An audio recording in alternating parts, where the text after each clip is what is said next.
Buenas noches, bienvenidos al banquillo. Les saludamos como de costumbre a través de TSI. Hoy hablamos del origen de nuestras lenguas y cómo se fue popularizando el español en nuestras tierras. Nos acompaña un maestro, el doctor Atanasio Herranz. Encantado. Gusto saludarlo, doctor. Buenas noches. Buenas noches. De visita, ahora sí lo referimos, de visita por su tierra. Hispano-hondureño. Exacto. Es doble. Yo aquí trabajé en la universidad 34 años. Vine por 2 con un servicio de cooperación y luego me quedé 34. Lo enamoró la tierra catracha. Ya me atrapó la tierra catracha. ¿Cómo ve la evolución del país ahora ya con la tranquilidad del retiro, pero sin alejarse de la pasión que le dan los libros, doctor Herranz? Pues bueno, lo veo que el país cada vez se ha complicado mucho. Cuando yo llegué, por ejemplo, Tegucigalpa era un pueblón de 180.000 habitantes. Podías ir por cualquier sitio, la gente era amable, pero claro, el crecimiento que ha tenido poblacional y el poco crecimiento económico, pues nos lleva a una situación un poco complicada actualmente. Ahora no puedes ir por todos los sitios, tienes que cuidarte. Eso en Honduras no ocurría eso. Yo he viajado por todo el país, nunca me ha ocurrido nada. Por selvas, por caminos, por todos sitios. Y ahora tiene uno que cuidarse. Eso es un cambio que he notado. ¿Cómo nació esa pasión en el doctor Herranz que llegó a nuestro país, se quedó y es de los pocos filólogos que han estado en nuestra tierra y que se han interesado por los orígenes allá por 1492 de la lengua que hablaban nuestros indios? Pues bueno, una de las cosas que me llamó la atención es que había muchas palabras que yo no conocía y eso me ponía nervioso. Luego había otras palabras que tenían significados totalmente diferentes al de España. Entonces esas cosas me fueron llamando la atención y empecé un poco a ver el español que se hablaba en Honduras.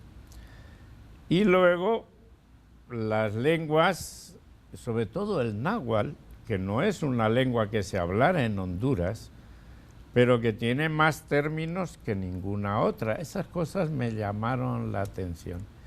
Y luego hubo un seminario y llegaron grandes lingüistas y filólogos y yo hice amistad con Leigh Campbell, que había estudiado el lenca de El Salvador y el lenca de Honduras. Y me dijo que él creía que todavía en Honduras podía haber hablantes lencas. ¿Estamos hablando de qué año? Pues doctor? estamos hablando de 1975, cuando se hizo el simposium ese. Yo llegué aquí en el 1973. Doctor, cuando llegaron los primeros conquistadores o colonizadores a nuestra tierra, ¿qué era lo que se hablaba por los aborígenes aquí en Honduras? Bueno, cuando llegan los españoles, tocan en la costa, en el 2, cuando en el cuarto viaje Colón toca tierra continental. Antes había estado en las islas del Caribe y el primer país que encuentra, digamos, es Honduras. Él llega a Honduras y encuentra una barca que lleva un montón de cosas de comercio. Eran aztecas, o sea, náhuatl que bajaban y comerciaban con toda Sudamérica, con toda Centroamérica. ¿Y qué es lo que encuentran? Bueno, encuentran la zona Jicaque, es donde ellos, los primeros encuentros. En la zona Jicaque es Valle de Sula, toda esa zona de la costa atlántica. Después estaban en esa zona ya más hacia la Mosquitia los Pech, los payas. Después estaban un poco más metidos los Tahuacas Ulúas. Y luego se formó un grupo en el periodo colonial que son los misquitos, que es mezcla de negro con India Tahuaca. Estamos hablando 1492, Sí, 1502. 1502, claro, que es cuando, y hasta el 4. Y luego, por occidente, la lengua y el centro, la lengua más extendida es el lenca. El lenca era lo que más se hablaba. Era la lengua donde más gente la hablaba en Honduras, cuando llegan los españoles. Bien fuera el lenca care, bien el lenca cerquín, bien el jucaz o el colo, porque tenía variantes o tiene variantes dialectales. Pero la lengua lenca era la mayoritaria. Todo Occidente, toda La Paz, todo el Valle de Comayagua, una gran parte luego ya hacia Galta, Victoria, eso era lenca. ¿Y por qué? Y luego los jicaques, que tenían una gran extensión. Y luego un poco más los pets y luego los... El lenca que da origen a las comunicaciones entre los indígenas, ¿por qué se perdió? No hay registro ya de alguien que hable lenca, No. salvo son 2 o 3 personas en el mundo que lo conocen un poco. Bueno, las últimas entrevistas, yo la última que grabé, 450 palabras, las grabé en Guajiquiro, con don Guadalupe Corea, y fue 1982. Él ya no era hablante propiamente, no podía construir oraciones, no podía conjugar un verbo, juego, jugamos como hacemos, ya no. Entonces por eso decimos semihablante. Lo que recordaba eran palabras. Es un semihablante, es el caso. Claro, es un semihablante. Los últimos que hemos entrevistado aquí y en El Salvador son semihablantes.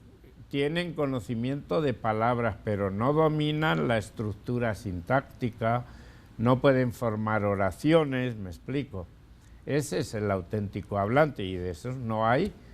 Desde entre 1898 y 2020, ahí es donde se perdió la lengua lenca. ¿Usted sí logra tener con otra persona cierta comunicación en lenca? No, solo puedo decirle palabras aisladas. ¿Qué palabras en el español de hoy, para venir de 1500 al 2020, se mantienen dentro del español? Del lenca, pues yo creo que muy poquitas. Es sorprendente que la lengua mayoritaria deje, por ejemplo, y no, por ejemplo, la que sí pueden conocer pero no saben que es lenca es choro, que es el hongo que crece en los pinares.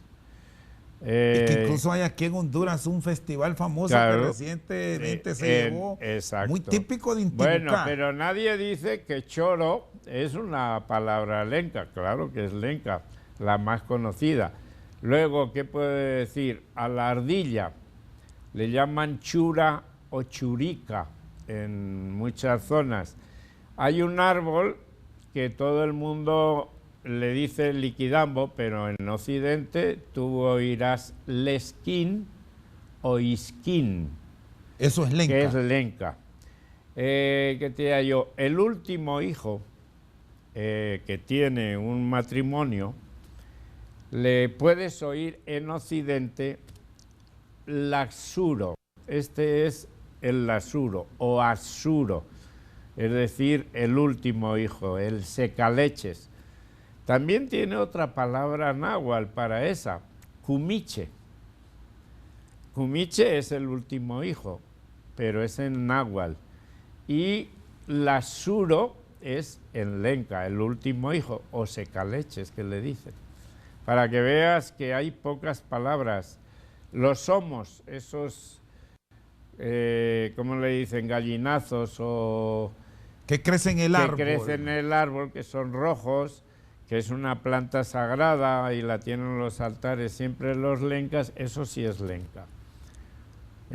Pero la gente no sabe qué es lenca y te dicen lenca palabras que son náhuatl, es un problema. Es totalmente separado. Hay un libro de un fraile franciscano, Gabarrete, que dice que es lenca. Bueno, todas las primeras palabras que tiene son náhuatl. Porque el náhuatl, en mi libro ahí tengo 1540 de uso generalizado. Da lo mismo que usted vaya a Occidente, que vaya a Puerto Cortés.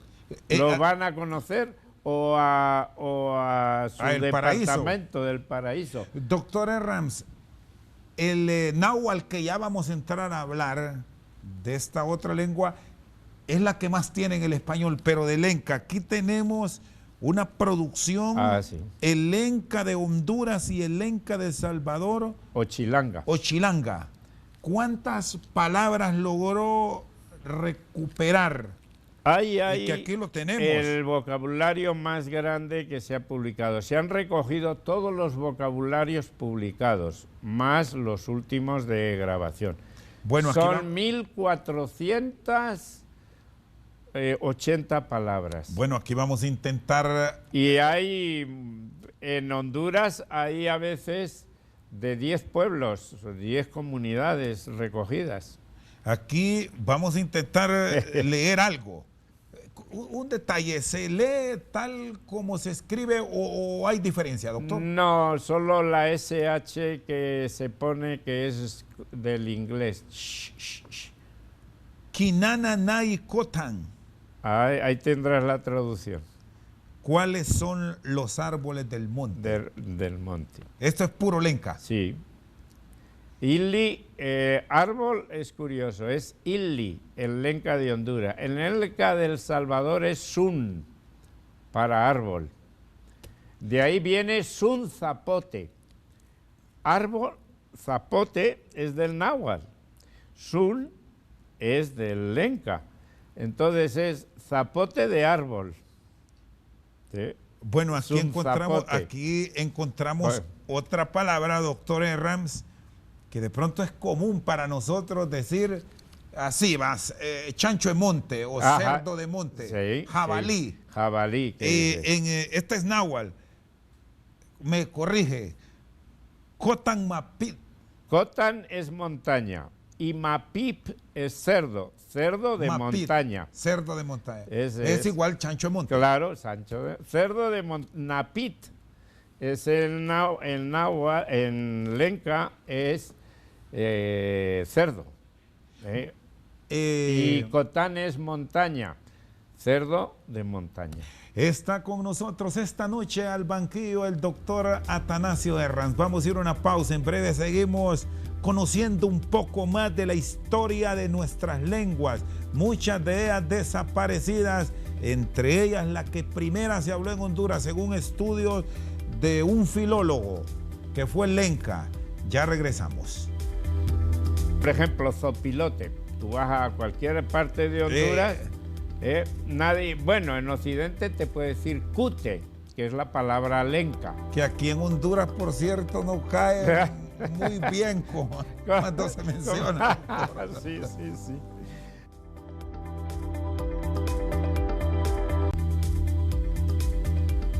Seguimos esta noche al banquillo con el doctor Atanasio Herrams.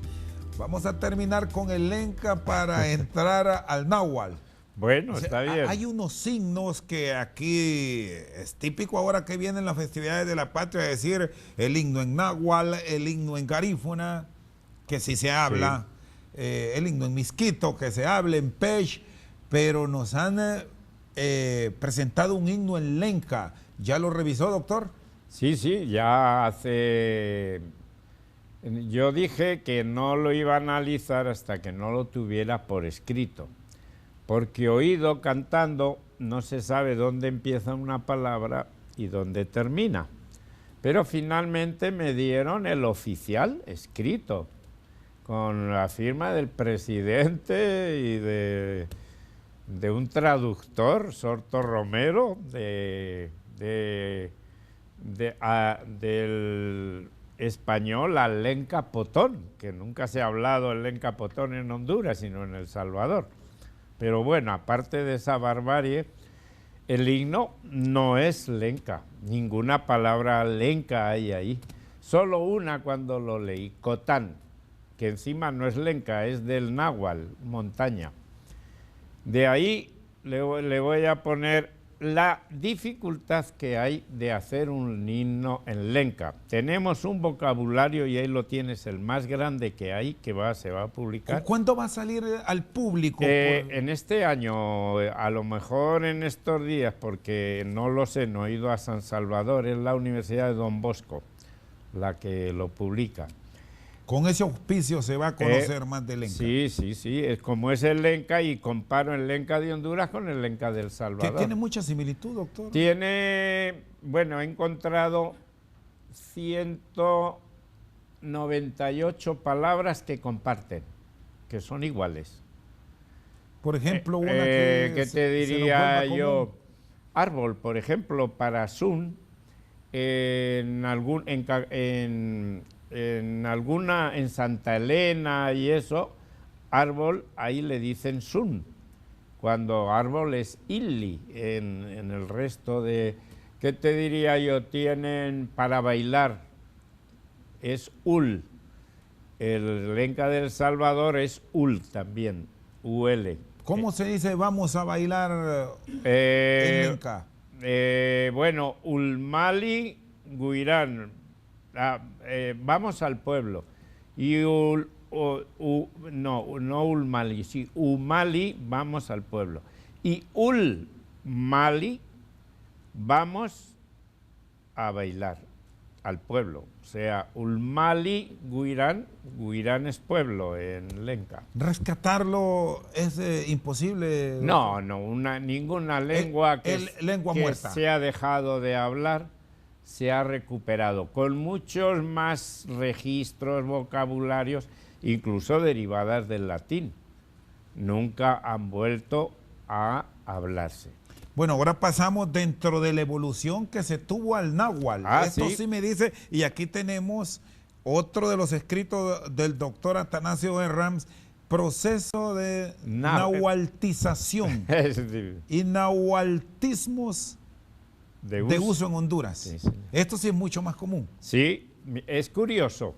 Una lengua como el náhuatl o azteca, es la misma, que no se habla en un país, deja más palabras o sustratos que llamamos en el español de Honduras y de El Salvador, Pero bueno, ahora explicaré que El Salvador tiene más razones que Honduras para tener tantos nahualtismos.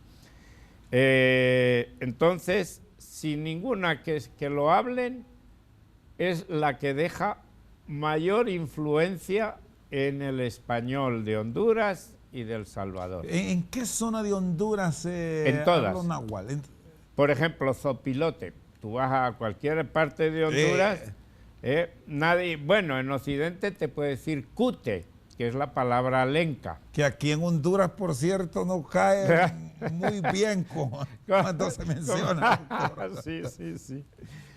Conoce muy bien de eso. Sí, sí, cute es la palabra lenca. Por eso, y tenemos tincute, es el de los dos zopilotes, uno negro, el otro tiene rojo. El tincute es el que tiene rojo. Bueno, Esa es lenca. es lenca. Aquí vamos. Pero zopilote, que es la más general, es náhuatl. Bueno, aquí encontramos, hablando de animales, los Caltuza. históricos del doctor Guatusa, Guatusa. Sí. Guasalo. Guasalo. Vamos a ir así Bueno, al hay azar. animales, plantas, no digamos. Chinchilín. Chinchilín, chinchín. Este es para... Sí, se usa con el niño para sonar, exacto, sí. para entretenimiento. Los chinchines. Seguimos aquí en esta recopilación Tienes histórica. muchas, y hay una cosa curiosa. Jalapa, jalapeño, Jalapeño, claro, todos los jícara, todo esto es náhuatl. náhuatl. Tamalear, tamalito, tamalero. ¿Cuánto tiempo le llevó este dato histórico del náhuatl? Bueno, doctor? ese en recoger y en eso mucho tiempo. Ahora en escribirlo, lo escribí el 2003 en un año sabático que me dio la universidad. Pero claro, tenía ya todos los trabajos de campo, todas las palabras, entonces lo hice en poco tiempo. En aquel diccionario ya puse yo los nahualtismos, con la etimología de qué palabra del náhuatl viene. Y ¿cuáles son los que más le llamaron la atención en ese proceso de investigación? bueno, doctor? una de las cosas que me llamó la atención, más curiosa, es que se adapta perfectamente al español una lengua como el náhuatl. Por ejemplo, tú tienes la tuza o tusa, lo que envuelve al elote. al elote. Eso, todo lo del maíz es náhuatl. ¿Por qué? Gilote, elote. Gilote, elote, olote, todo es azteca. ¿Por qué? Pues muy sencillo, porque los mayas no eran cultivadores de maíz. Ellos vienen del sur, de la zona chicha, zona intermedia de Panamá, Colombia, más abajo. ¿Y qué ocurre? Pues muy sencillo, ellos usan tubérculos, comen yuca, malanga, Camote. camote, aunque camote es palabra náhuatl. ¿Y qué ocurre? Que cuando vienen aquí y conviven con los mayas y con los pipiles del Salvador, que son aztecas, que vienen de México, ven que no saben el maíz ni del frijol, ellos no sembraban ni frijoles ni maíz. Entonces toman la semilla, la palabra, y todas las palabras van en náhuatl. En zona lenca, por ejemplo, el maíz dicen ima o ama, amapala. Pala es cerro, ama es maíz. Mamapala es cerro del maíz. Ese cerro que es así todo cónico y para arriba. Palabra náhuatl, amapala. Amapala es lenca. Lenca. Pero claro, ama lo han tomado del maya, que son sus vecinos. Aprendieron a cultivar el maíz y los frijoles con los mesoamericanos, que son los mayas y los náhuatl, los pipiles, los aztecas. El español nuestro de hoy es el que más préstamos lingüísticos tiene de náhuatl. Pues yo creo que bueno, hay algunas zonas de México que se habla en náhuatl, Hay bastantes hablantes del náhuatl.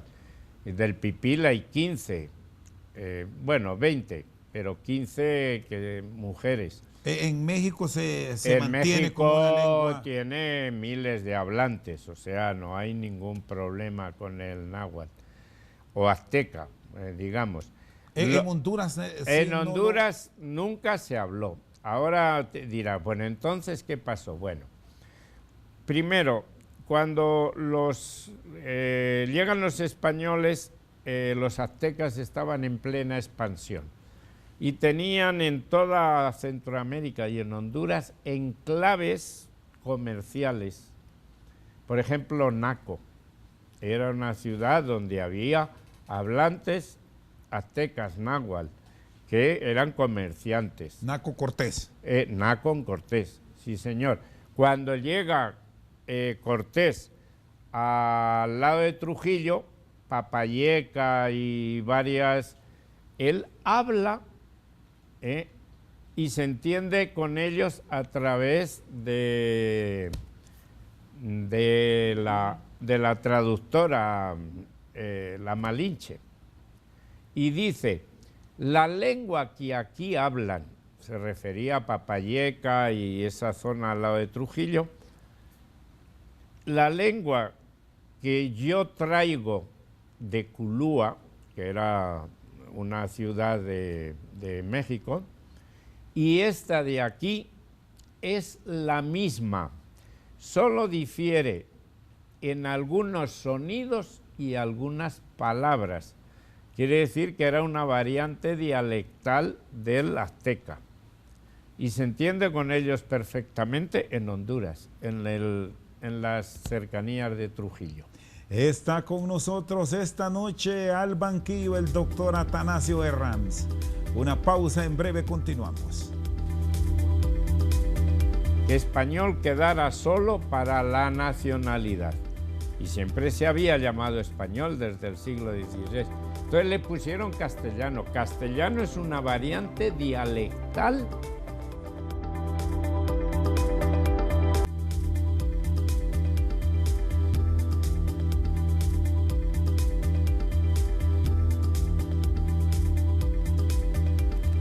Seguimos esta noche al banquillo con el doctor Atanasio Herranz. Avanzamos en el tiempo y ya el español va entrando en los diferentes pueblos, pero se mantienen con el pasar de los años muchas lenguas. Sí. Se habla en algunos sectores de Olancho poco pech. Pech, sí. Garífuna es lo más extenso junto al Misquito. Junto al Misquito. Y luego los jicaques, que es un problema que solo se mantiene en la montaña de la Flor, cuando su sitio original era todo el departamento de Lloro, una gran... Y ahí se perdieron 33.000 hablantes. Que ¿Ellos ya no, qué hablan, doctor? Hablaban jicaque. El jicaque tenía variantes dialectales. Jicaque del Palmar, los vocabularios que han recogido hablan de 3 variantes. El Leán y Mulia, alrededor de ese río. Si vas por la carretera todavía tienes aldeas que se llaman icaques, yendo a Ceiba. Cuando subes así que hay unas curvas que tienen las casas, esas son zona jicaque, que era la que ocupaban todo el Valle Sula, por ejemplo. ¿Qué trabajo se debe realizar por la docencia y por el No, propio Estado, doctor? en el español, en ese libro que tengo, hablo de que España tuvo 3 políticas diferentes durante el periodo colonial de lingüística. 1, la primera era que los indios tenían que aprender el español. ¿Quién se lo enseñaba? El encomendero. El encomendero es el que tenía las tierras y mandaba a los indios, eran como esclavos, tenían que trabajar gratis. Obligatorio el español. Obligatorio, les tenía que enseñar el español, la religión.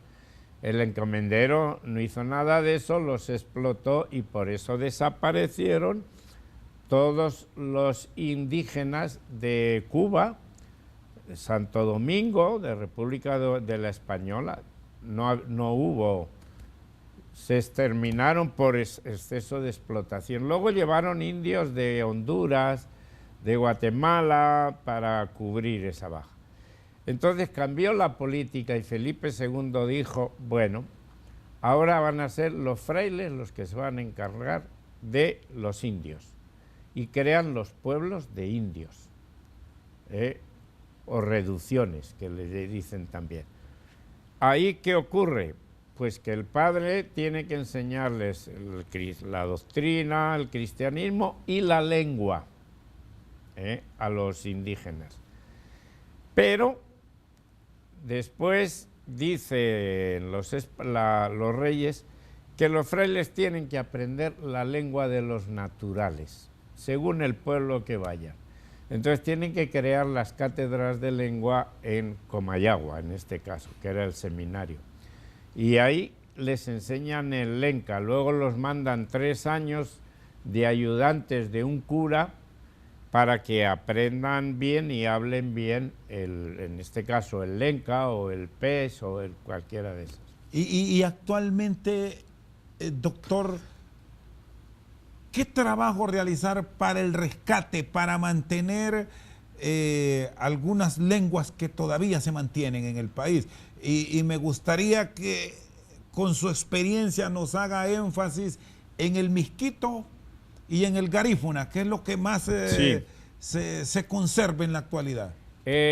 Bueno, hay la política después de Reina, se señaló que había que enseñar en las escuelas la lengua materna que hablaban eso, es decir, garífuna o misquito o tahuaca o pech, me explico.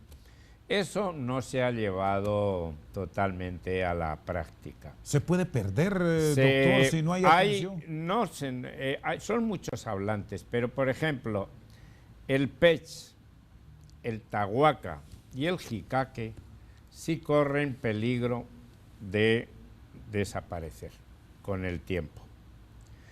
El garífuna es fuerte, pero los jóvenes ya no quieren saber mucho del garífuna. Ellos dicen que no les sirve para mucho y que prefieren aprender el inglés, que eso sí les sirve más que el garífuna. Entonces, el fuerte del garífuna está entre Trujillo y la playa. Pero de Trujillo para Ceiba y para Tela se está perdiendo mucho con los jóvenes, que son los futuros. Y eso es, el misquito para mí está más arraigado que tal vez el garífuna, y más extendido y en más zonas. Servirá, doctor, que es una zona prácticamente desconectada por la vía terrestre. ¿Es clave eso? Pues yo creo que sí, que ahora ya todos son bilingües. No he encontrado ya ningún hablante que hable solo misquito. Habla misquito y español. La castellanización o españolización de esos lugares, a pesar del aislamiento, se ha realizado. Es decir, las escuelas ahí han cumplido una de las funciones que tenían que cumplir. ¿Qué es lo correcto, doctor Herrams? Porque siempre se genera alguna discusión, ¿español o castellano? Bueno, yo desde el siglo XVI se ha llamado en toda Europa y en todo español. En todas las constituciones de América, de los países de América, cuando hablan dicen que el español es la lengua oficial o cooficial, porque a veces hay 2 lenguas, como en Paraguay o en otros sitios. Siempre hablan de español. El único que en la Constitución del 78 sacó los pies fuera del tiesto fue España. Nosotros siempre hemos hablado de literatura española, no de literatura castellana. ¿Por qué? Porque no querían ni vascos ni catalanes que se le llamara español, que español quedara solo para la nacionalidad. Y siempre se había llamado español desde el siglo XVI. Entonces le pusieron castellano. Castellano es una variante dialectal del español, por lo tanto está mal puesto el término castellano. Es como si dicen andaluz. El andaluz es una variante dialectal del español. Entonces, la que se ha salido del tiesto es España. Doctor, y estas nuevas incorporaciones, o que por lo menos nos han dicho en los últimos días, a través de publicaciones que ya han sido aceptadas por la Academia de la Lengua, ¿cómo las debemos recibir? Del español antiguo, que llama la atención, haya sido lo común, o por lo menos así es la expresión de gran parte de la población, aunque el haiga se utiliza, como podemos hablar de muchas otras, el sálgase para afuera, métase para adentro, suba para arriba. ¿Cómo está todo esto, doctor Hernández? Bueno, no ha aceptado ni lo va a aceptar el haiga. En todo caso estará en un diccionario que le llamamos diccionario histórico, del cual la Real Academia Española lleva siglos hablando de él y solo ha hecho 2 letras, la A y la B. Entonces ahí puede meter porque el haiga es un término del 16. Como en muchos campesinos de Honduras te dicen yo la vide, yo la truje, en vez de yo la vi, yo la traje, pero eso es como se hablaba en el siglo XVI. La mía mamá. Bueno, exacto. Por ejemplo, hay muchas amades, queredes, tenedes, así se decía en el siglo XVI. Eso dio a más, tenés, querés, que lo usan con el voseo. El voseo, por ejemplo, ya está aceptado en la academia, eso sí, hablar de vos tenés, vos querés, que se habla en sitios donde había poca comunicación durante la colonia, los demás tienen tú. Son válidas, entonces. Sí, ahí son válidas, son variantes del español de América. Por eso ese diccionario que tienes es solo de América. La palabra puede estar en España, pero no tiene el mismo significado que tiene aquí. Por ejemplo, te voy a poner una palabra curiosa, cipote. Viene del náhuatl. ¿Le parece? Y es niño, Pero si va a España no diga cipote, porque es una palabra fuerte. Fuerte que trata de un órgano sexual. Entonces, me explico, esos son distintos significados que dan las variantes. Por eso ese diccionario solo es de las palabras que tienen ese significado en América y que no lo tiene en España. Está con nosotros esta noche al banquillo el doctor Atanasio Herranz. Una pausa, en breve continuamos.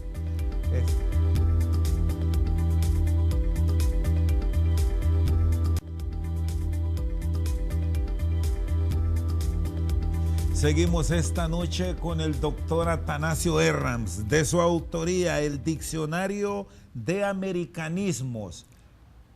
Esto me dice, doctor, es el futuro de la lengua española. Pues sí, porque el número de hablantes, ¿dónde está? En América. En España, ¿cuántos hay? 42 millones. México tiene más de 100 México millones. tiene 120, casi 120 millones. Solo México. Estados Unidos también. El sur de Estados Unidos, que está incluido en ese diccionario, las palabras que ya usan allí, tiene 59 millones. Más que España. Centroamérica tiene 40. Centroamérica tiene 40. O sea, el futuro del español, no cabe la menor duda, está en América. Y Sudamérica es el mayor número de hablantes que hay gracias a América. Porque España no... Nos llamaba la atención, doctor, que revisando estos americanismos, Honduras es el que más aporta. Bueno, dato interesante. Claro, para algo era coordinador yo del diccionario e introducía lo de Honduras. Porque Centroamérica siempre en los diccionarios era la cenicienta. Aparecía México con un montón de palabras, Argentina, Chile, y Centroamérica decía, a lo mejor se usaba en un país y ponía Centroamérica, no señor, será Nicaragua o será El Salvador, me explico. y ahora en este diccionario reivindicamos Centroamérica. Bueno, las primeras palabras que tiene de americanismo las vamos a compartir. Abarrotes, Abarrotería, abono, abono, sí. que tiene varios significados. Exacto. Ahí está el gran Sí, detalle. ese es la diferencia, que los significados que aparecen aquí no se dan en España. Cuchara, Ajá, cuchara. con mucho significado. Y me hacía... Sí, cuchara tiene muchos significados. Y nos hacía estas referencias de el cuidado que hay que tener con el uso de americanismos cuando se va a Europa, Sí, en este sí, caso sí. a España. A España, sí, hay que tener cuidado con varios. Encontramos aquí, doctor, chambón. Chambón y chamba, chambero. Pues chambón puede decir que no hace bien algo. No lo hace todo mal. Chambonada.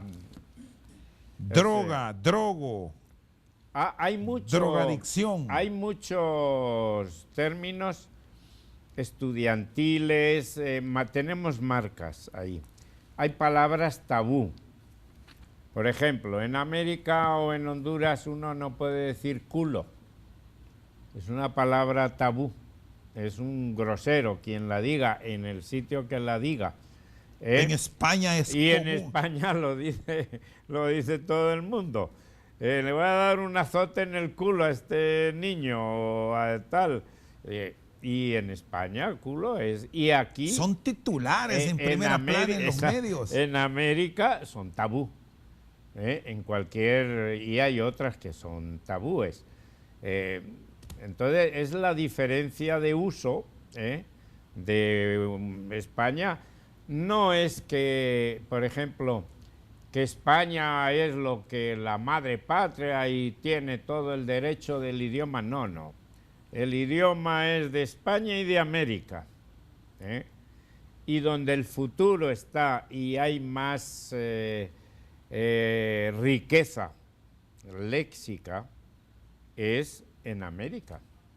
Las expresiones, las locuciones. ¿Cuál es la frase o la palabra más usada en Honduras, o por lo menos que con frecuencia se usa y que le llamó la atención a usted, doctor Errams? Bueno, lo de chamba, mira qué dices, chamba, no tengo chamba. Eso no, es trabajo, es por trabajo, por sí, una ruta. Esa es muy, bueno, hay muchas que son, por ejemplo, hay algunas que son, la verdad que interesantes. Infistiútico. Otra que me gustaba mucho cuando dicen la conversa. En vez de conversación, que vamos a tener una conversa que lo oyes, incluso entre gente culta. Es son diálogo, cosas, es plática. Sí, son, bueno, platicar. En España no es hablar. Aquí platicar, que platicar allí sería lo que un cura o un fraile le dice, una plática así como medio religioso. ¿Hablamos buen español en Honduras? Bueno, en Honduras en general la gente cree que habla mal español y no es cierto. Lo primero, decirles que el campesino habla bastante bien. Y no creen que dicen que los campesinos hablan un buen español, solo que tienen palabras del 16, la vide, la truje, bueno, fierros, en vez de hierro lo decimos todos. La caja, ahí llevo los fierros para arreglar tal, y es un arcaísmo. ¿Se comete error cuando se busca corregir, doctor, a alguien, ya que me menciona a los campesinos, porque es muy dado de cierto sector a hacer este tipo de señalamientos? ¿Por qué dijo tal cosa? Se debería callar el que va a corregir a un campesino. Si no sabe una historia del español, cómo ha ido evolucionando. ¿Por qué? Porque el campesino utiliza palabras que ya han dejado de usarse en la ciudad. Bien por cultivos o por otra cosa. Pero el campesino, la palabra que dice, la dice por algo y lo ha dicho históricamente. Si uno sabe la evolución del español del siglo XVI, XVII y XVIII, pues verá que es correcto lo que el campesino dice. Por lo tanto, cuidado con decir que los campesinos hablan muy bien y con mucha propiedad además. ¿Se atrevería a decir, doctor, dónde se habla el mejor español del mundo? Bueno, ahí te voy a decir lo que opinan algunos. Navarro Tomás, que era un lingüista que trabajó en América, decía que era en Madrid los universitarios. Otros dijeron que era Valladolid, Castilla la Vieja, una ciudad culta. Otros han dicho otras zonas. La verdad es que en todos los sitios hay gente que habla bien, gente que habla regular y gente que habla bastante mal. ¿Hay malas palabras? Sí. Bueno, yo tengo un dicho, ya lo decía el arcipreste de Ita, no es mala palabra si no es a mal tenida. Es decir, si no es sospechosa de mala palabra para el que la oye. Entonces sí, hay palabras que son tabúes, que son groseras. Por eso ese diccionario tiene unas observaciones de uso. Doctor, estamos cerrando y le agradezco que haya apartado espacio para ilustrarnos sobre el español. Nos quedan los topónimos. Los tenemos topónimos aquí en Honduras. La riqueza toponímica es increíble, porque todas las lenguas, eso sí, han dejado su huella en toponimia. Cuando un grupo ha estado en un lugar, el río, la montaña, el pueblo, la laguna, le da su nombre. Entonces tenemos una toponimia rica y difícil que no se ha estudiado. En un libro que va a salir ahora en la universidad, tengo unas 80 páginas o 90 de toponimia indígena. Ejemplo, doctor. Por ejemplo, ¿qué es un tega? ¿Qué es un tega? O ¿qué es un tega? Es un cerro que hay encima de Guajiquiro, que en lenca es piedra. Sun es zacate, que es un itega o teca es cerro. Entonces, ahí hay tres étimos. El último es el primero. Cerro con que es piedra, con piedras y zacate. Eso es lo que significa que es un tega. El lenca, que es el que suele tener tres. Los demás suelen tener dos. Hay muchas comunidades que terminan en li. En li, bueno, Danlí, Cuyalí, Oropolí. Todos esos del departamento del Paraíso, si te fijas, están en el departamento del Paraíso, son Matagalpa, del grupo de lenguas que llamamos misumalpas, Misquito, Sumo, Tahuaca y Cacaopera. Y li es agua o río. ¿Danlí qué significa entonces? Danlí, río, dan, que sale de las piedras. Río dan de piedras. Sí, que sale de las piedras, como que brota. Ciguatepeque, que es otro... Ese es un topónimo náhuatl. ¿Qué significa? También el último es el primero. Sigua o siguat es mujer. Todavía en Occidente a una muchacha le dicen siguata. A una jovencita de 15 años, siguata. Y tepec es cerro. Entonces es cerro de la mujer. ¿Has visto cuando entras a Ciguatepeque que hay la famosa meseta central? Ese cerro de Pinar con eso? Pues ahí, o sea, Cerro de la Mujer. Doctor, Sí, un placer. le agradezco. Feliz noche. Igualmente. Con nosotros esta noche al banquillo el doctor Atanasio Herrams. Por su sintonía, muchas gracias.